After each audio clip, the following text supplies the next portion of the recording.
भाज्यांच्या मळ्यात झाली काय गंमत, जेवायला बसली भाज्यांची पंगत, इवलूशी गवत आहे सपाटून जेवली, दुधाला आलवा त्याला लागली झोप. मेडी मामी म्हणाल्या कसेच मुली काका कांदे भाव, आज काय जेवलात का, कांद्याची सॉरी जेवेलच कशी, त्यांची तराट एका दिवशी दगा दगा असू नको, वाया संग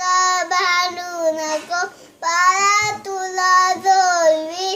दूर येऊन जाई, तिकडून विहिरी तो रट्टे दे, रट्टे बोलते सप सप, पाऊस पडे टप टप, मानूच्या कुशी झोपलाय कोण, इटुकले पिटुकले पिल्ले दो, मिस मिस डोळे चिडले का, मावचे पिल्ल गली गली पान.